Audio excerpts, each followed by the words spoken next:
C'est avec grand plaisir que je vais vous parler de L'héritier de Minotois-Corbière, publié aux éditions Cousu Mouche et coécrit par Sébastien Couture et Michael Perruchou, qui constitue en fait la suite directe de ceux de Cornauduc. Et là où le premier tome s'achevait sur une note d'espoir, cette seconde aventure prend rapidement un virage plus politique. L'héritier tant attendu du duc, Freugel Childeric de Minotois-Corbière, meurt malheureusement à la naissance et c'est un retournement brutal, d'autant plus marquant que l'enfant n'était pas en réalité de son sang, mais celui de son rival. Vérité que le Dick ignorait, je vous le rappelle, à la fin du premier tome. Toutefois, l'intrigue se complexifie avec la révélation de l'existence d'un enfant caché, né justement de sa femme, la duchesse Camilla Clotilda.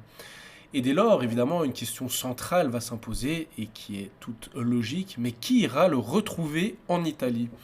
Eh bien, la réponse ne surprendra pas les lecteurs et lectrices du premier tome. Ce sont bien sûr Brakmar et son compagnon de toujours, Gobert, qui se voient confier cette mission périlleuse. Et leur objectif est clair, retrouver l'héritier légitime avant que les deux cousins du duc, Fustironcle et Fargerand, avides de pouvoir, ne tentent de s'emparer du duché en l'absence de descendance officielle. Une menace d'autant plus crédible que le duc a toutes les raisons de se méfier d'eux.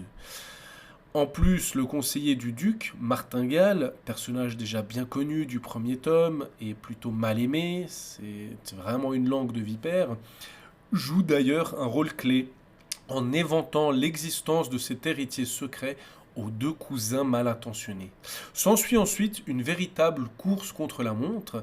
Les cousins conspirateurs engagent évidemment des hommes de main chargés de suivre nos deux héros dans leur périple jusqu'à Vérone, avec l'objectif de les éliminer, eux et l'enfant. Mais comme ils ne savent pas où est l'enfant, eh bien ils vont devoir les suivre jusqu'au bout.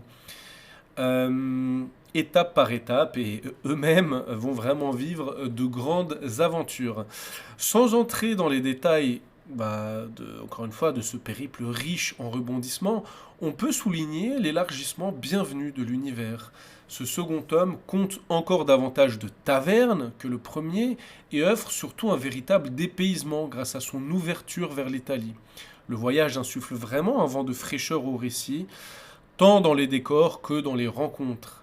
Les personnages hauts en couleur et les situations rocambolesques sont une nouvelle fois au rendez-vous. Et Gobert et son acolyte, notre chevalier d'airain, c'est plus véritablement en fait lui qui est mandaté, et Gobert en réalité qui le suit, se révèle tout aussi maîtrisé dans ce deuxième tome. L'immersion dans le monde médiéval est totale. Les chansons paillardes, bien que légèrement moins nombreuses me semble-t-il, restent savoureuses et trouvent naturellement leur place dans ces lieux de sociabilité essentiels que sont les tavernes, qu'elles soient françaises ou italiennes. Nos deux compères s'y intègrent toujours, vous vous en doutez, avec un naturel réjouissant, puisque ce sont de véritables puits sans fond.